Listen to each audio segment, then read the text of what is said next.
De Paulo aos Efésios,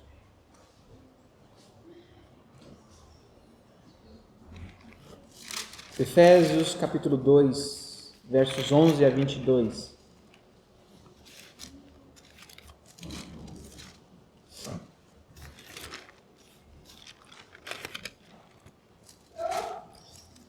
Efésios capítulo 2, versos 11 a 22.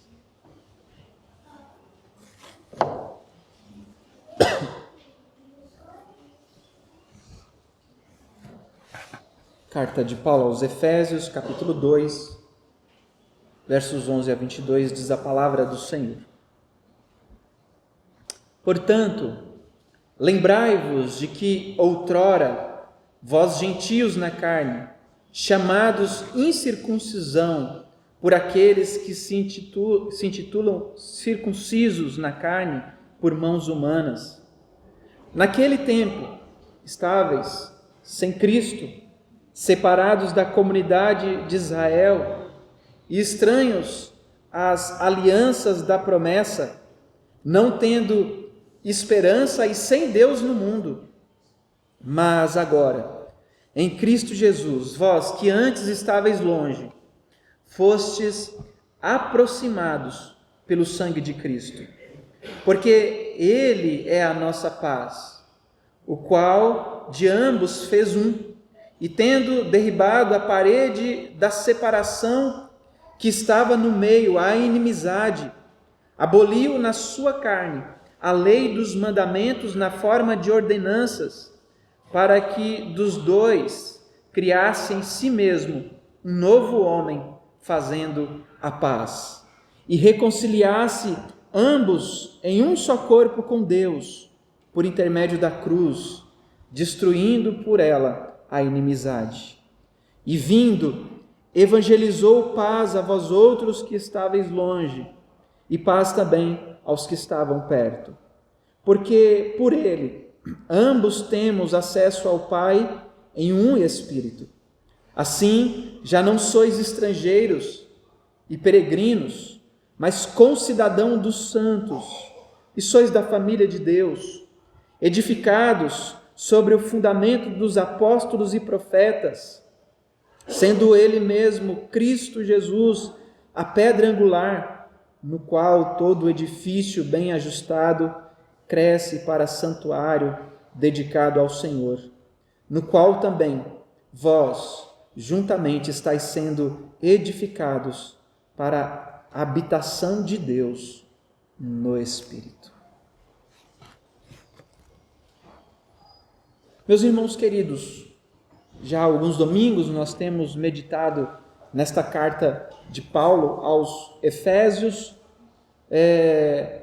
na passagem maior, na grande passagem que engloba todo o capítulo 2, nós vimos na semana passada, nos versos de 1 a 10, Paulo tratando ali com os seus leitores, com os crentes de Éfeso, mas também com os crentes que estão aqui nesta manhã reunidos, que estavam reunidos também na semana passada aqui pela manhã.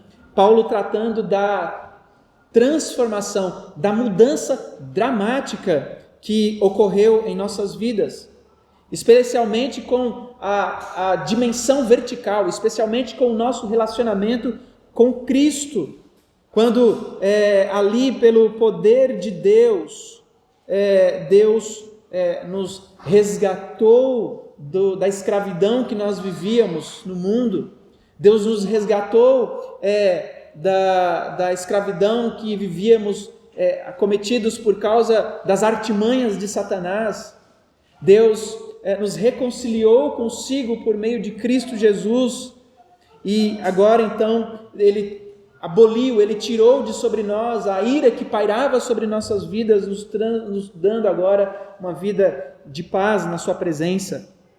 E nós vamos perceber aqui, meus irmãos, que há uma espécie de estrutura nesses versos de 11 a 22 que são semelhantes aos versos de 1 a 10, porque a estrutura que nós vemos nos versos de 1 a 10 é que Paulo ele começa dizendo: vós estavam assim, vós viviam desta forma, vocês estavam distante de Deus, vocês estavam mortos em seus delitos e pecados.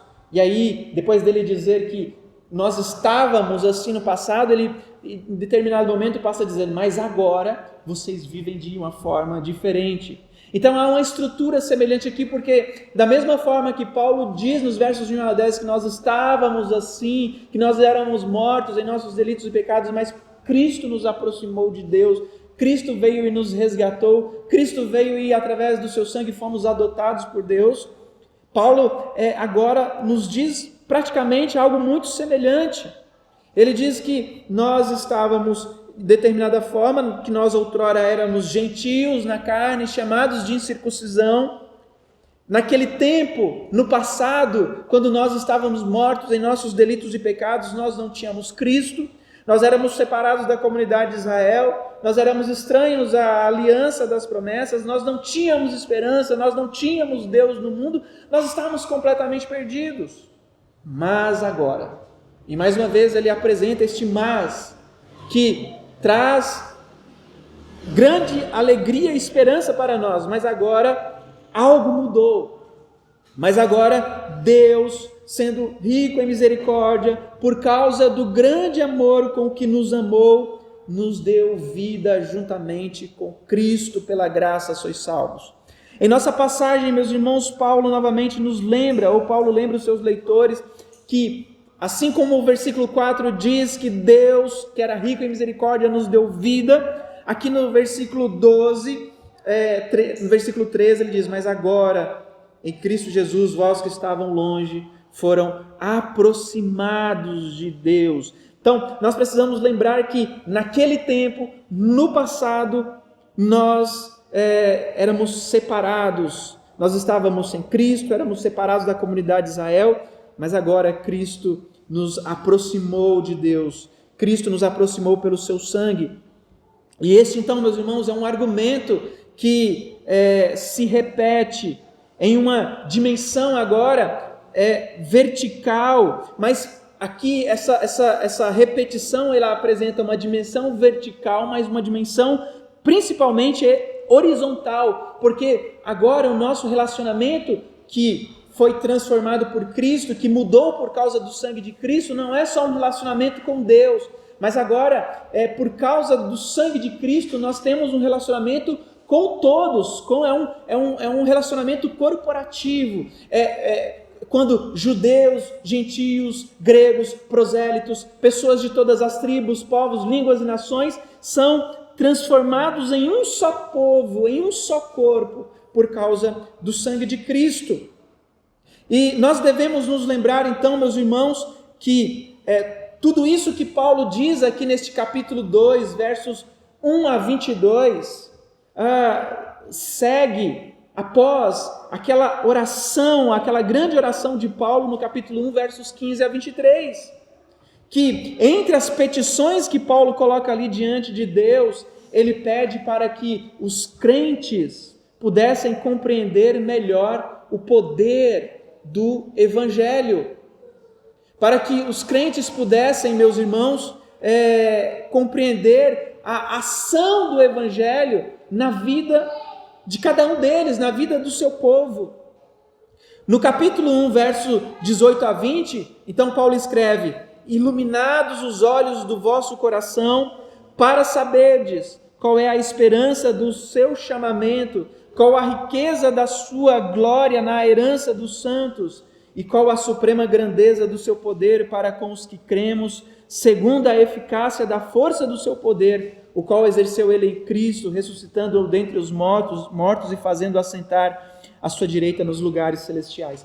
De fato, meus irmãos, este grande poder de Deus que estava em Cristo Jesus nos reconciliou com Deus.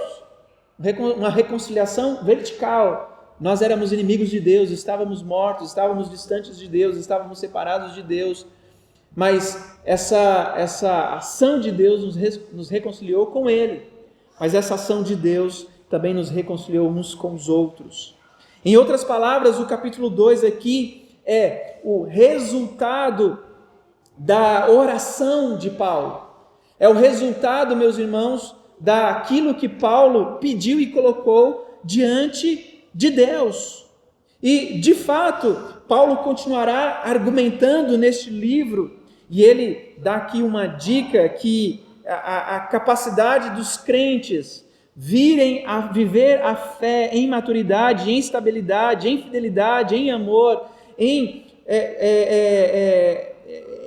uma entrega genuína a Deus, é uma obra que é realizada por causa de Cristo. É uma obra que é realizada por causa da ação poderosa e maravilhosa do Evangelho em nossas vidas. Nós não podemos, meus irmãos, viver unidos, nós não podemos ter relacionamento uns com os outros, nós não podemos ser juntados a um só povo, a uma só nação, nós não podemos ter esperança no coração, nós não podemos ter relacionamento com Deus, se o Evangelho de Cristo não operar em nossas vidas e em nossos corações, nos fazendo perceber que somente em Cristo Jesus nós podemos viver esta realidade. O argumento de Paulo aqui no capítulo 2, então versos de 1 a 22, foca em 3 realidades principais. Primeiro, meus irmãos, Paulo vai tratar do nosso passado, nos versos 11 e 12. Segundo, Paulo vai focar no nosso Salvador, que nos transformou e que nos reconciliou com Deus uns com os outros, nos versos 13 a 18. E depois, finalmente, Paulo vai tratar e focar no nosso presente. Agora que nós estamos em Cristo, agora que nós temos relacionamento com Deus, agora que nós estamos unidos uns aos outros, como que é a nossa vida? Como que está a nossa vida? Então aqui há um fluxo no argumento que Paulo apresenta, que nós vamos ter facilidade para discernir aqui facilmente e rapidamente. Então, meus irmãos, aqui nesses versos nós vamos ver que os crentes, eles são aproximados a Deus e aos irmãos através do sangue de Jesus. Nós fomos aproximados a Deus, nós fomos levados a um relacionamento com Deus e um relacionamento uns com os outros, tão somente por causa do sangue de Jesus Cristo. Nós veremos, meus irmãos, que o argumento de Paulo, então, passa por essa realidade. E aí, o primeiro ponto que nós vamos ver aqui é acerca do nosso passado. Versos 11 e 12, Paulo diz: naquele tempo, estáveis sem Cristo, separados da comunidade de Israel, estranhos à aliança da promessa, não tendo esperança e sem Deus no mundo. Mas agora, em Cristo Jesus, vós que antes estáveis longe, fostes aproximados pelo sangue de Cristo. Paulo começa aqui, meus irmãos, trazendo um comando para que os seus leitores, aqueles que leem essa carta, aqueles que estudam esta carta, pudessem lembrar de qual era a posição que eles estavam no passado. Isto é, à luz do que Deus fez por eles no Evangelho, delineado nos versículos anteriores, meus irmãos, removendo o seu status como estando debaixo da ira de Deus. Este era o nosso status, conforme Paulo diz anteriormente nos versos de 1 a 10. Nós éramos, por natureza, filhos da ira. Nós estávamos entregues a toda a realidade pecaminosa deste mundo. Nós seguíamos o curso deste mundo, nós seguíamos o príncipe da potestade do ar, nós éramos filhos da desobediência.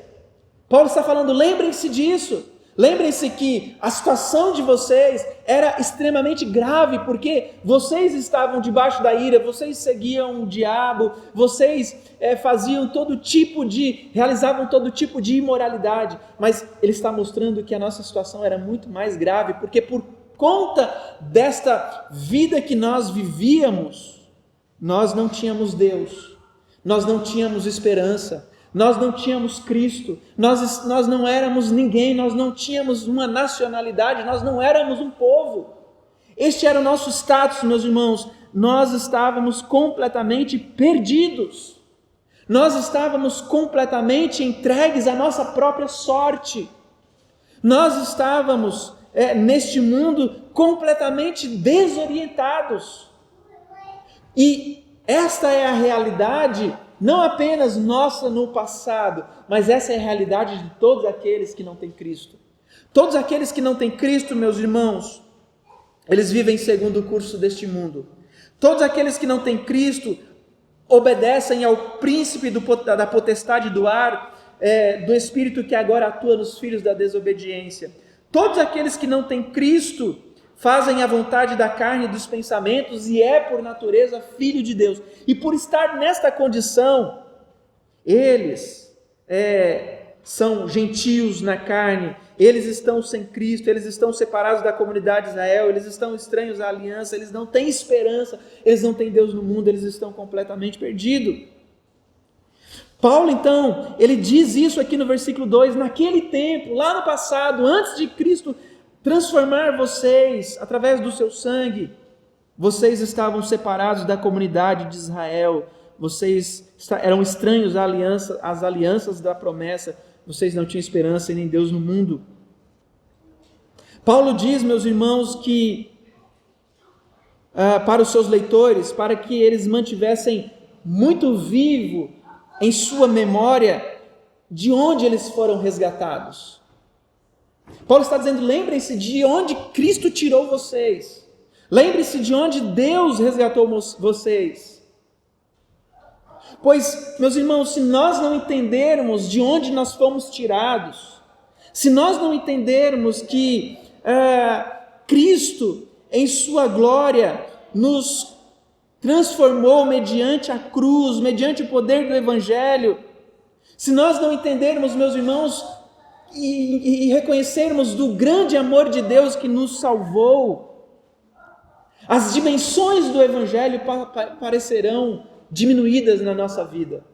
Se nós não colocarmos claramente diante dos nossos olhos que nós estávamos numa situação completamente terrível, de que nós estávamos perdidos, de que não tinha solução para nós, se nós não entendermos essa realidade, nós não vamos dar valor ao Evangelho. Nós não vamos olhar para o Evangelho e encher os nossos corações de alegria por causa do nosso Evangelho. Se nós olhamos para nós e pensamos assim, eu não sou uma pessoa tão ruim assim, eu não sou uma pessoa tão má assim,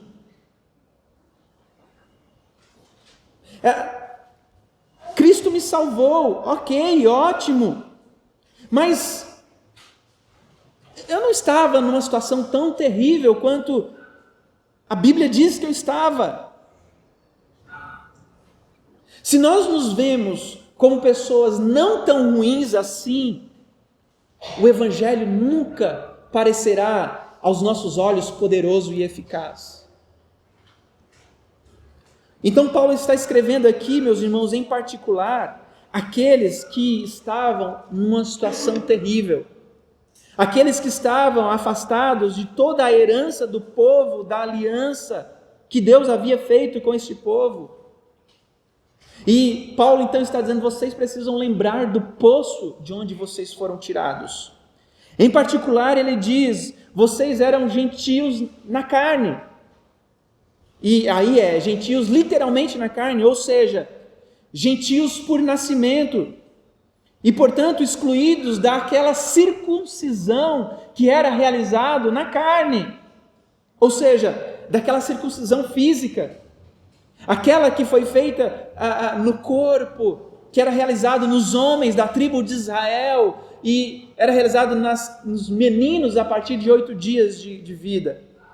O próprio Paulo diz lá em Filipenses capítulo 3, meus irmãos, que quando ele era um judeu praticante, um conservador, um confessional, ele tinha muito orgulho do fato de que ele havia sido legitimamente circuncidado no 8º dia de vida, de acordo com a estipulação, com a prescrição da lei. Mas ele diz lá em 1 Coríntios capítulo 7, versículo 19, que agora então ele entende que para o crente a circuncisão não é nada. A circuncisão não tem valor. Esse é o cerne da questão. E aí ele diz a mesma coisa lá em Gálatas capítulo 5. De fato, meus irmãos, ele percebe o que a própria Escritura mostra, que a circuncisão física, a circuncisão na carne, a circuncisão que era uma prescrição da lei, a circuncisão que era obrigatoriedade de todos os homens realizar ali na tribo de Israel, isso passou, isso ficou para trás. Porque agora, muito mais importante não é a circuncisão da carne, é a circuncisão do coração. E ele argumenta esse ponto em Romanos capítulo 2. E também, ele argumenta Romanos 2, citando Deuteronômio 10 e Deuteronômio 30 e também Jeremias capítulo 4, que trata deste mesmo assunto. O ponto então da circuncisão aqui, meus irmãos, do versículo 11... é simplesmente que aquela circuncisão servia para marcar aqueles que pertenciam à comunidade da aliança do Antigo Testamento, isto é, as famílias nas quais os homens eram circuncidados. Esse grupo, os cristãos gentios que estavam ali em Éfeso, absolutamente nunca pertenceu à tribo de Israel. Eles nunca pertenciam a esse povo. E Paulo então sinaliza para nós o que significava pertencer e o que não significava pertencer ao povo da aliança. Ele explica isso então mostrando 5 realidades muito severas, 5 desvantagens, meus irmãos, enormes daqueles que não pertenciam à tribo de Israel. E aí então ele diz que naquele tempo, por não pertencermos à tribo de Israel, por não sermos circuncidados na carne, por não pertencermos ao povo da aliança,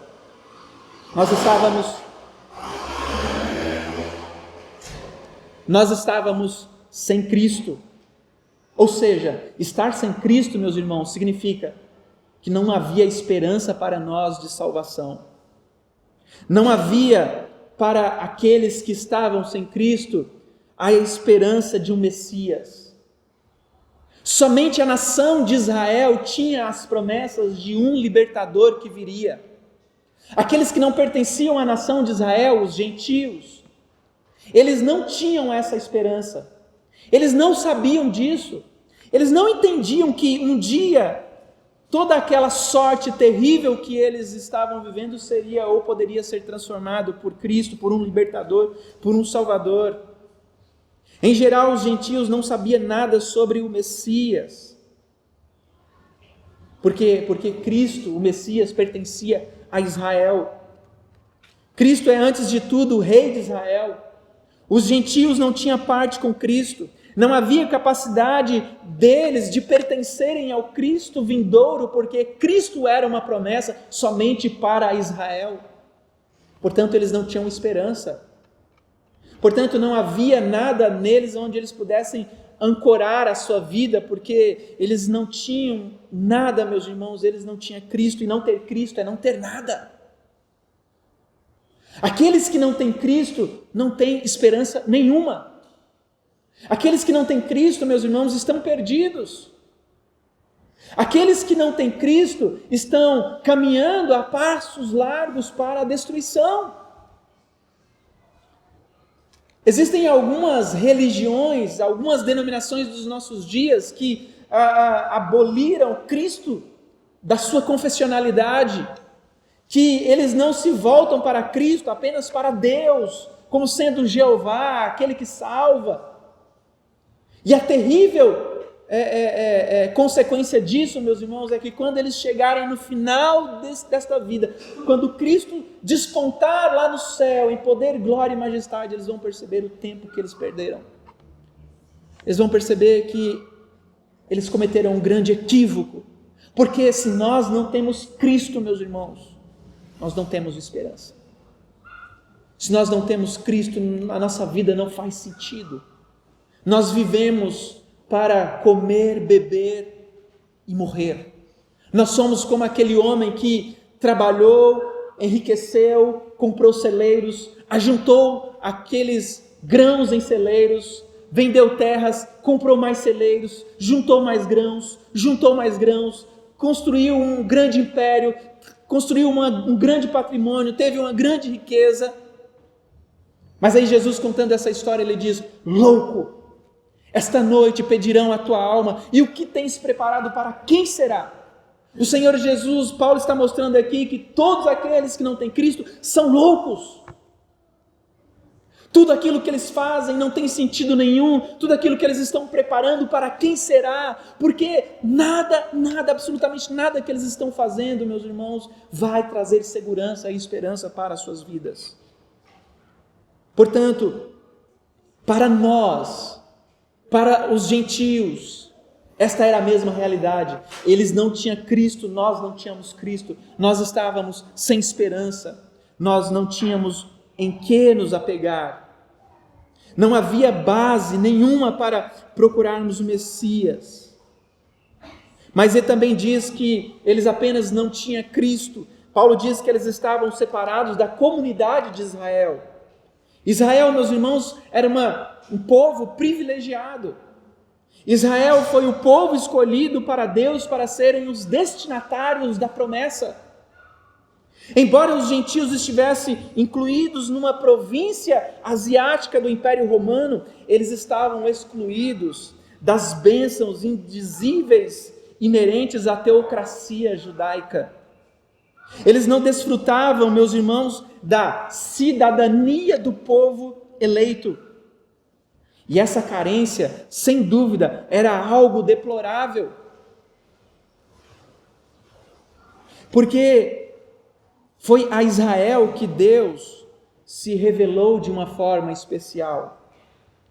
Foi a este povo, meus irmãos, que Deus outorgou a sua lei. Foi a este povo que Deus concedeu proteção especial. Foi a esse povo que Deus deu promessas. Foi com esse povo que Deus fez aliança. E de tudo isso, os efésios estavam excluídos. Os privilégios especiais de Deus que foi derramado sobre Israel, esses privilégios não pertenciam aos gentios, pertenciam somente ao povo de Israel. Não eram bênçãos para os gentios, era bênção apenas para aquele povo eleito. E, portanto, este povo estava excluído desta comunidade. Mas terceiro, eles também eram estranhos à aliança da promessa. O plural aqui, meus irmãos, que Paulo usa, alianças. Paulo fala de pactos no plural. Certamente ele está se referindo às repetidas reiterações do único pacto da graça.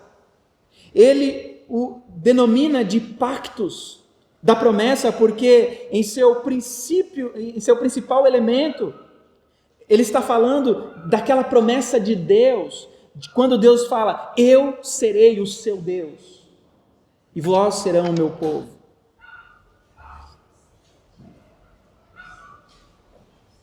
Ele o denomina então de pacto. O fato de que essa promessa foi feita a Abraão, reiterada a Isaac e a Jacó, e na verdade a todo o povo de Israel, em ambas as dispensações, meus irmãos, foi ali realizado por Deus, de modo que, em certo sentido, esses pactos, essas promessas, elas foram reiteradas e elas foram demonstradas depois por Cristo Jesus. Porque Cristo, meus irmãos, é aquele que veio para realizar este pacto final, esta promessa final. Cristo foi aquele que veio para, em um pacto de uma aliança da graça, ele veio para desfazer a inimizade, ele veio para nos unir a um povo. Os gentios não tinham nenhum benefício deste pacto, os gentios não tinham nenhum benefício da comunidade da aliança, mas mediante Cristo, que veio para testificar, que veio para com o seu sangue cumprir de uma vez por todas este pacto, esta graça, esta promessa, ele conduziu todos para que todos pudessem ser alvos destes pactos, desta promessa. Quarto, os gentios também não tinham esperança. Sem acesso às alianças, sem acesso às promessas, sem acesso aos pactos, que esperança poderia haver? Não havia esperança de viver sob o mesmo governo, sob o mesmo regime que Israel vivia. Os gentios estavam fora da esfera do povo, da aliança de Deus, e não havia esperança diretamente dada a eles, meus irmãos, em momento algum. Eles não compartilhavam da esperança da salvação. Eles não compartilhavam da esperança de poder, de ter um relacionamento com Deus. Tal esperança, meus irmãos, é um dos dons mais preciosos de Deus. É o conhecimento da promessa de Deus acrescida de uma confiança com relação ao seu cumprimento, onde nós sabemos que Deus fez uma promessa e que Ele vai cumprir essa promessa.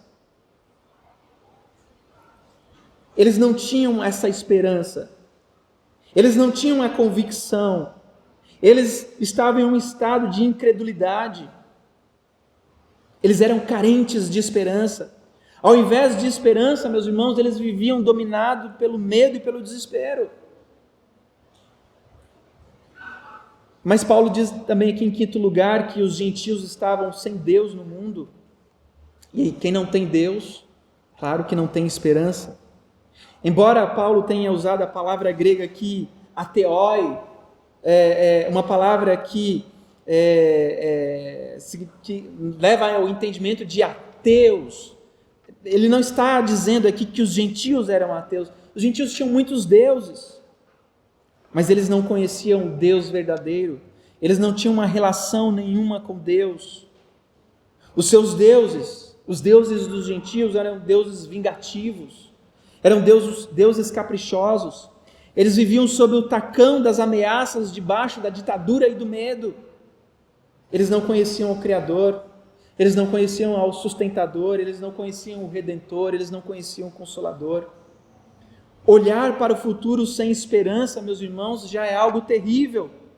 Mas não ter no coração a fé em Deus é algo trágico.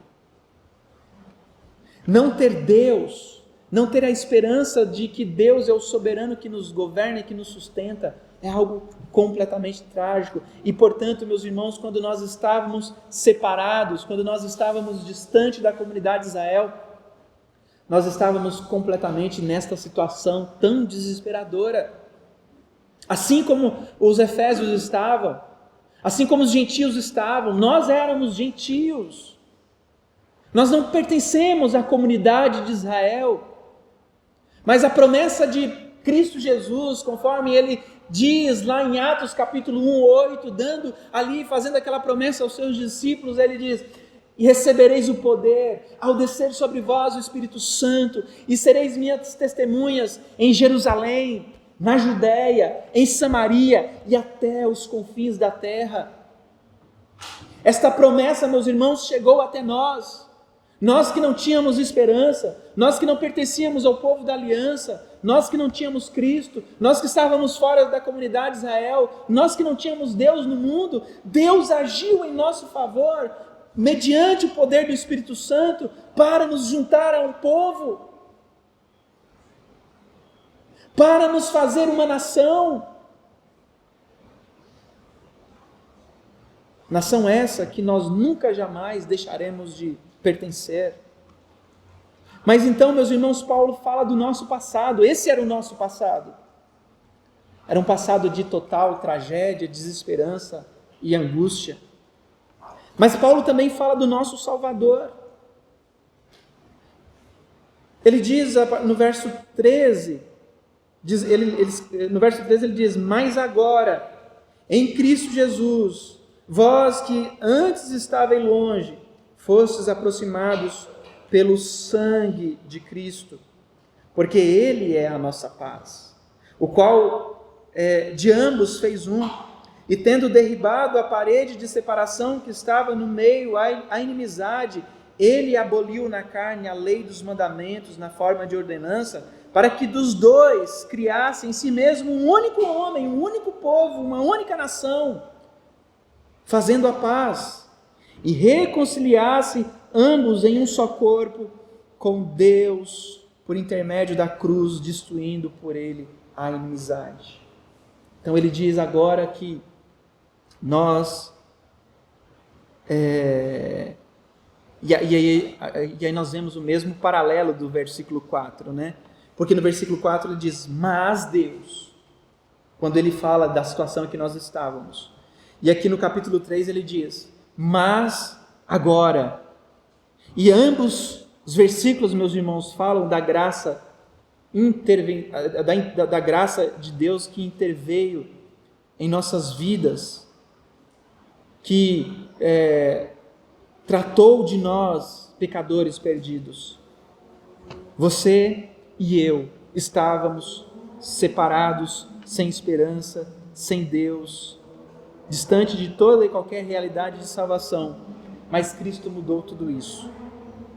Jesus, portanto, meus irmãos, é o ponto de encontro entre a humanidade e Deus. Jesus é o elo, é aquele que nos liga a Deus, é aquele que nos une a Deus. Observe, meus irmãos, que Paulo diz aqui, não meramente que nós somos aproximados, que nós nos tornamos judeus, que agora nós fazemos parte da nação de Israel, porque nós nos tornamos um povo, assim como a nação de Israel é. Mas Paulo diz que nós fomos aproximados de Deus por causa do sangue de Jesus. Nós vemos, queridos irmãos, o custo, o alto custo que foi para Deus nos aproximar dele. O custo, meus irmãos, foi a morte de Jesus. Paulo está anunciando algo aqui aparentemente impossível. Os gentios que foram excluídos das promessas de Deus, eles foram aproximados de Deus, não porque eles se tornaram judeus, mas por causa do sangue de Cristo. Jesus, portanto, meus irmãos, que derramou seu sangue para nos unir a Deus e para nos transformar em um povo, Ele, Jesus, é a nossa paz. Aqui Paulo não está simplesmente, meus irmãos, dizendo que foi proclamada uma mensagem de paz sobre Jesus, que a mensagem de paz que Jesus trouxe esperança aos nossos corações. Não, Paulo está dizendo, Jesus é a nossa paz. O primeiro aspecto da paz em Jesus, meus irmãos, é que ele então cria entre judeus e gentios uma amizade. Ele cria entre judeus e gentios um elo. Ele cria uma unidade, ele transforma judeus e gentios em um único povo. Paulo descreve aqui que a maior missão de paz da história foi realizada por Jesus. Jesus não apenas reconciliou judeus e gentios, mas ele também colocou estes dois grupos que estavam completamente separados num único corpo, a igreja. A divisão entre os dois, meus irmãos, foi quebrada. O muro de separação que existia entre judeus e gentios foi derrubado por Cristo. E este muro de separação aqui era os regulamentos da lei mosaica, eram as ordenanças encontradas na lei de Moisés. Cristo aboliu a lei, Cristo aboliu ali aquelas prescrições. A lei perdeu o seu poder, meus irmãos, porque este poder foi destruído por Cristo. A lei agora não é mais a prescrição para pertencermos ao povo de Deus. A lei agora não é mais a prescrição que nós temos para sermos salvos. Nós não precisamos obedecer à lei para sermos salvos. Nós não precisamos cumprir os ritos da lei para sermos salvos. Nós não precisamos nos tornar judeus e morar em Israel e frequentar o templo de Jerusalém para sermos salvos. Porque Cristo aboliu essa realidade. Agora, Nós somos o único povo em Cristo Jesus e nós estamos debaixo agora de uma outra aliança. Um povo que foi formado por Cristo Jesus debaixo da aliança, não das obras, mas da aliança da graça. E no versículo 15, então, este grupo é chamado de um novo homem, uma nova humanidade, um novo povo, uma nova família. No versículo 13, este povo, este grupo é chamado de um corpo. Em Efésios capítulo 1, 22 e 23, Paulo chamou esse corpo de igreja. E é por isso, meus irmãos, que a paz, porque a velha lei, ela foi tornada inoperante pela cruz, para que agora nós pudéssemos pertencer juntos, um corpo, um povo, um grupo, uma família, uma igreja. E é importante também notarmos aqui, meus irmãos, o segundo aspecto desta paz que Jesus proporcionou. Porque não apenas judeus e gentios são reconciliados em um só corpo como crentes, mas ele nos reconciliou também com Deus. Judeus e gentios, meus irmãos, precisavam de se reconciliar com Deus. Nós, gentios, não conhecíamos a Deus, estávamos alheios a toda a realidade daquilo que Deus havia deixado no mundo. Mas os judeus também estavam fora da vontade de Deus.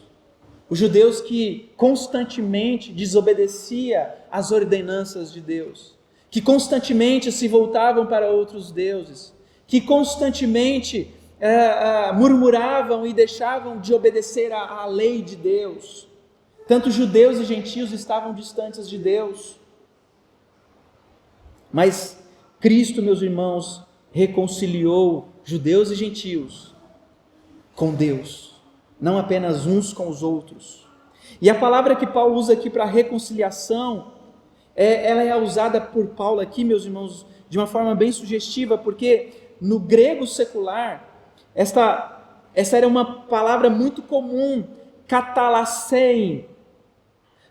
E essa palavra ela tinha o sentido de trocar dinheiro, ou trocar dinheiro por bens, ou trocar dinheiro por dinheiro.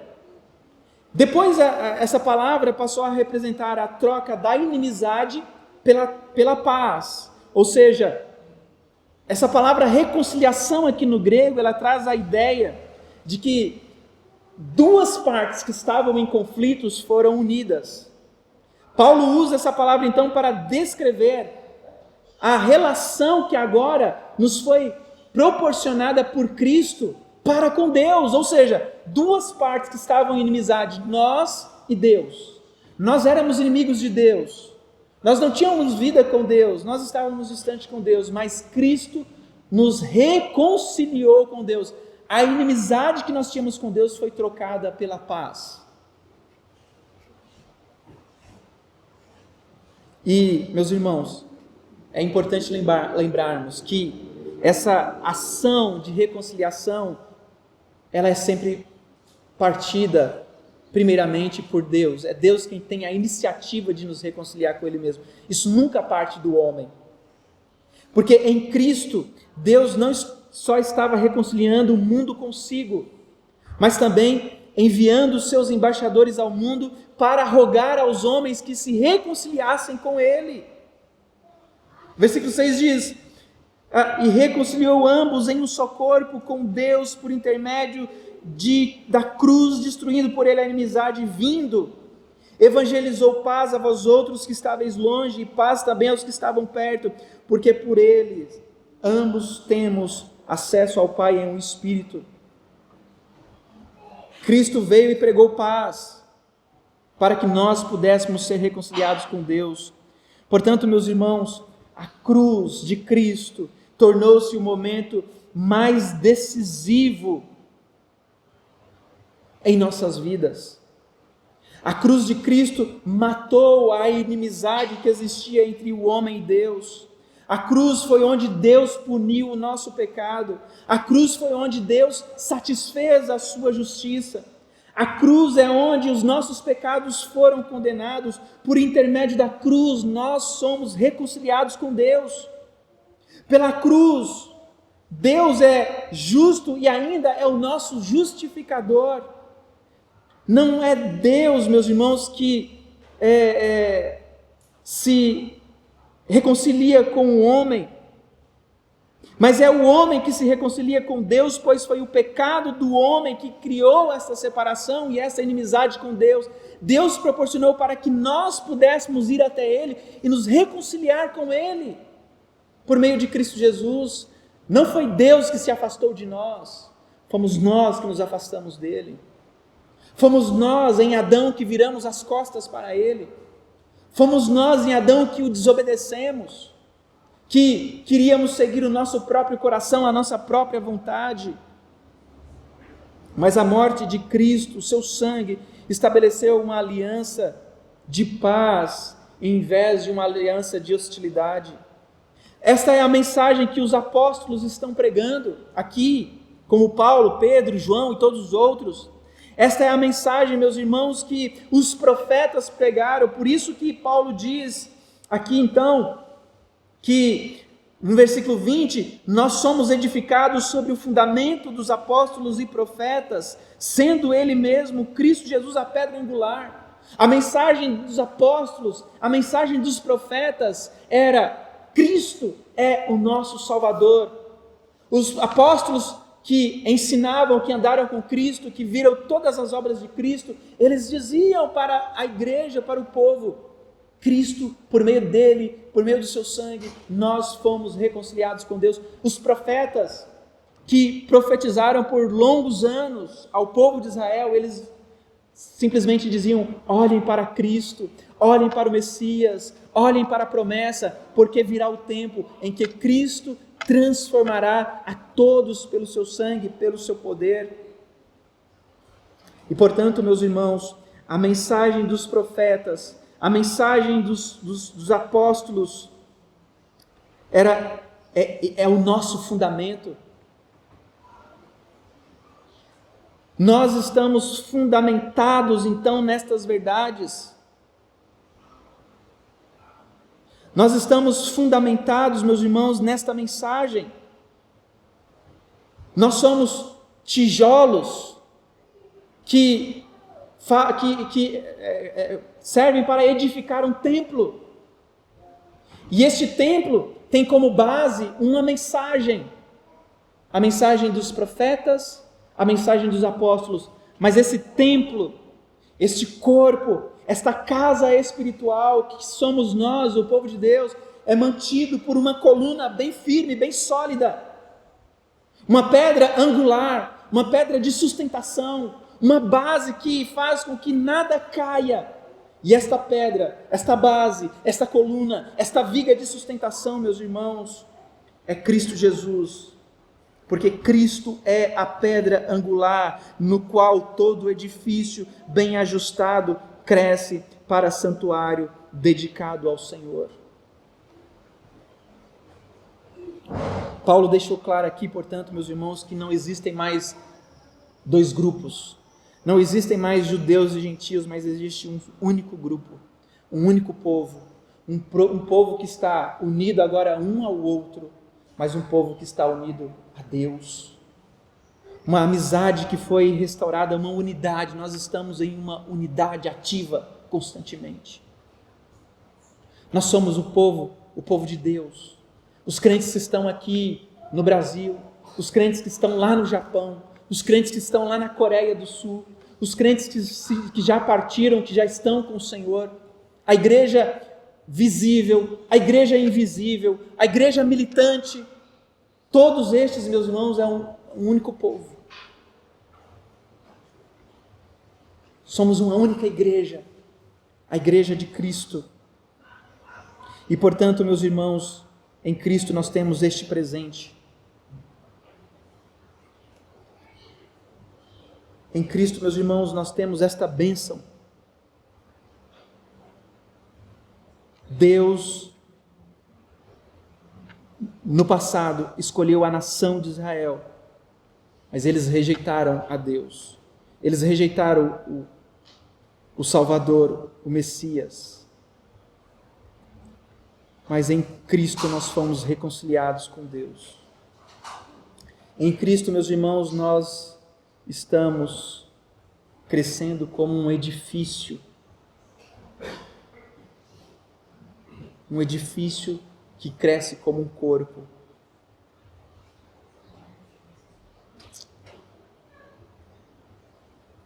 Esta é a grande e maravilhosa realidade de nossas vidas, meus irmãos. Cristo Jesus,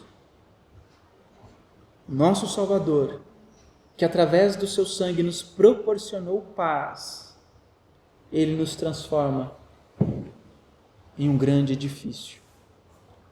Ele nos transforma em um único povo.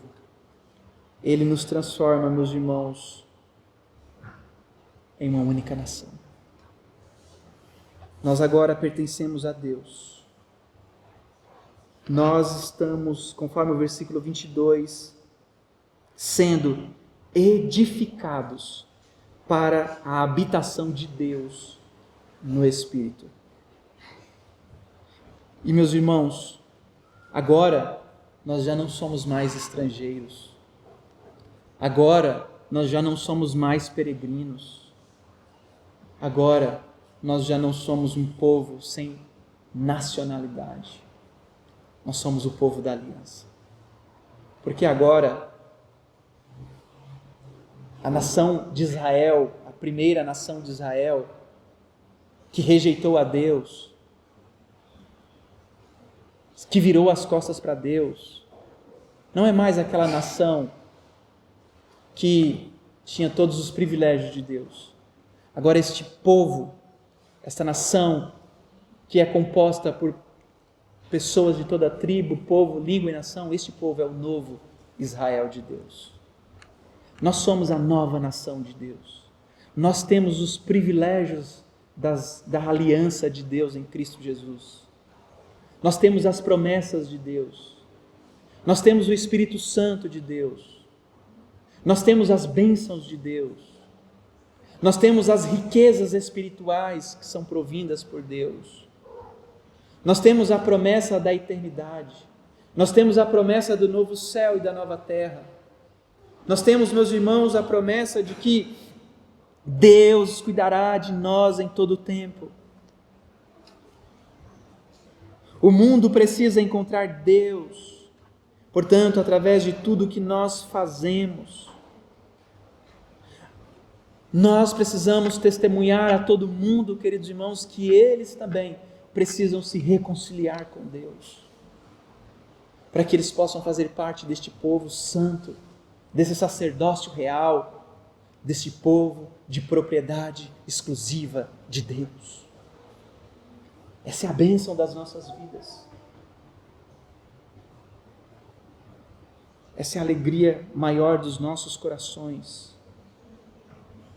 Ver como Deus age e como Deus trabalha em favor do seu povo. Tenho certeza, meus irmãos, que esta verdade e estas verdades que nós olhamos e vemos aqui são de fato aquelas verdades que nos trazem esperança.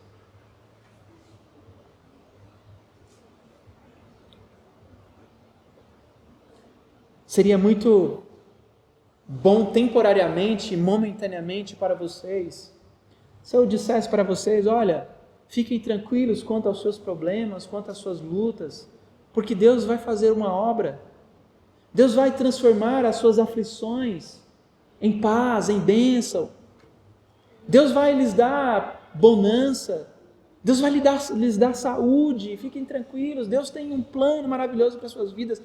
Queridos irmãos, essas promessas momentâneas e temporárias, elas passam.